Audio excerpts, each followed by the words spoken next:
What's up, design family, and welcome back to another episode of Fittdesign TV. So glad to have you back on the channel. On today's episode, we'll be looking at my top tips as a fashion brand builder and sourcing specialist in terms of the red flags to avoid when dealing with new manufacturing prospects, especially when it comes to dealing with the same prospects from overseas. The manufacturing component, I get it, can be one of the most nerve-wracking components for most up-and-coming and new fashion brands to establish, especially when you still haven't sorted out your network. Basically, on today's episode, I'll be giving you guys my top red flags to analyze and to avoid when dealing with these new manufacturers. That way you can hopefully mitigate the risks that you're voluntarily exposing yourself to and make the right decisions on who you want to work with long-term and to develop healthy relationships with these people and relationships that can essentially benefit both parties and create products that you can be proud of to create and stand behind when it comes to your customers. What's up, design family, and welcome to Fittdesign TV. So glad to have you here. On this channel, we discuss all things sports fashion, graphic design, manufacturing, and technology. We'll discuss key topics, answer pressing questions, and provide actionable steps on starting your own product line. If you're interested in any of the above topics, stick around. You're in for a good one.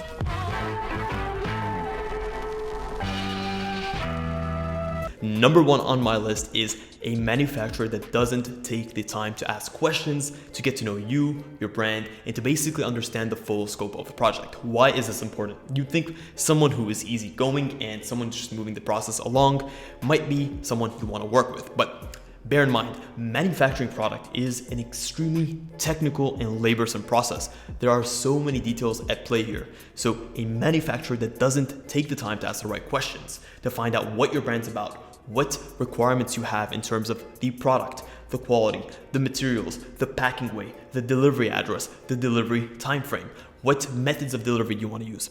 Someone who is not willing to invest that time upfront and is just trying to move you through the funnel from point A to point Z without truly understanding the nature of your business and your unique requirements, in my opinion, is someone who doesn't value the specificity and sort of the bespokeness of the service involved in creating customized and unique OEM or even ODM products for a customer. So make sure you're dealing with manufacturers that are going to take the time to ask the right questions, to communicate openly, and to really try to absorb what your brand is about and to tailor their services to your needs. At the end of the day, even some of the best manufacturers out there may not be the right fit, and if they're asking the right questions, they may openly tell you that we're not the right fit for you because of XYZ.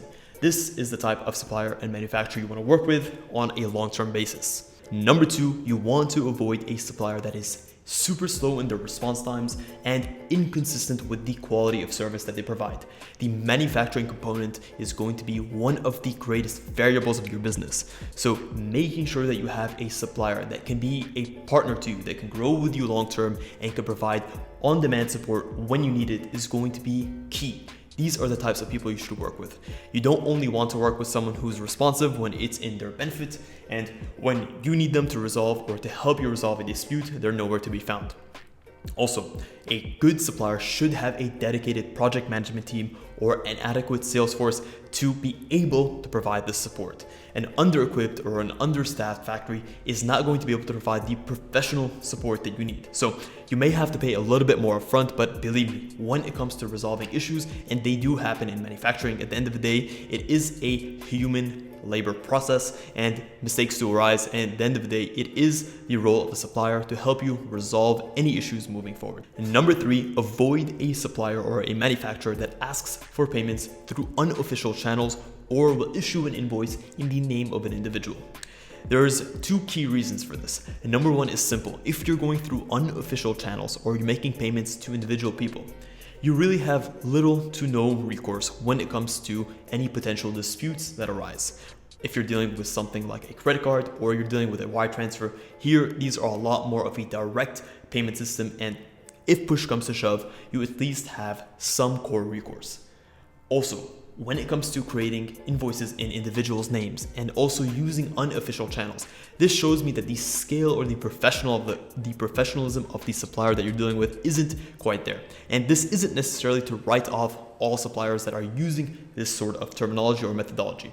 At the end of the day, you could have a up-and-coming manufacturer that's just establishing themselves and are looking for a way to kind of move forward.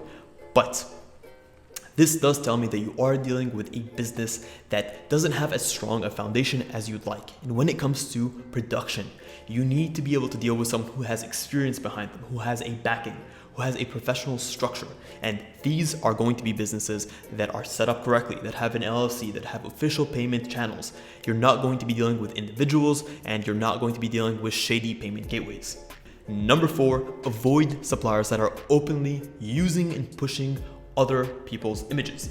They may come at it from a point of view that, oh, we've provided products to this person or brands XYZ. This is why you should trust us. And chances are this is a complete lie for 2 core reasons.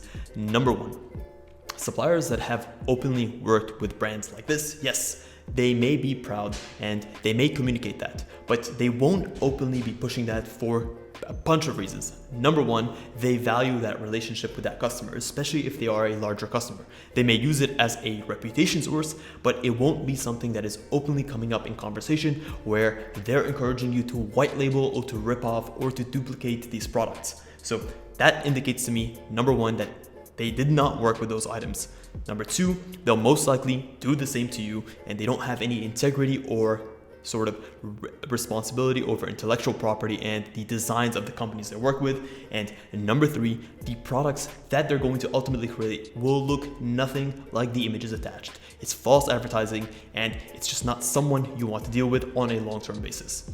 Number 5, and last but definitely not least, is a supplier who doesn't take the time to ask for a proper factory-ready tech pack and instead relies on pictures, texts, and phone calls to try to Frankenstein the product that you want.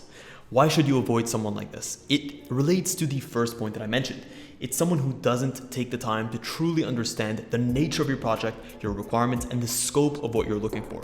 A tech pack is an essential component of any custom product design process, and a supplier that doesn't ask for a tech pack or require a tech pack, number 1, is not a supplier of reputation and someone who's used to dealing with higher end brands and brands that are more established. And that's not the kind of factory or the kind of business that you want to associate with and you want to be spending thousands and thousands of dollars with.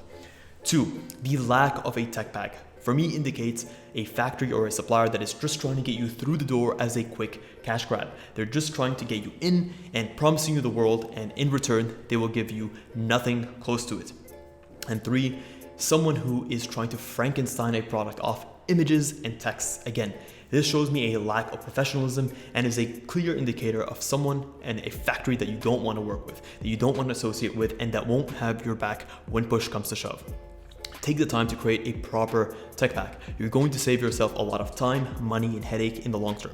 If you're interested in tech pack design services, our brand, Fittdesign, offers full-scale factory-ready tech packs. You can check the link in the description below. I guarantee you guys, you won't find a better service out there. If you guys want to do it yourself, you can also check out the design or the video that we put out in terms of the core components of a factory-ready tech pack. So you have 2 options there. You have no excuse. Create a great factory-ready tech pack and make sure that you're dealing with a supplier that requires this of you.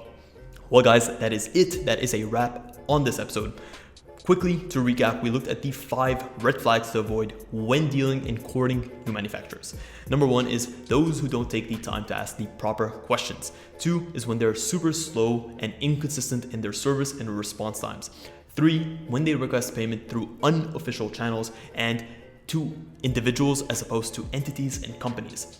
4 is when they use and advertise other brands' images, and 5 is when they don't ask for factory-ready tech packs and instead rely on pictures and texts to Frankenstein your products.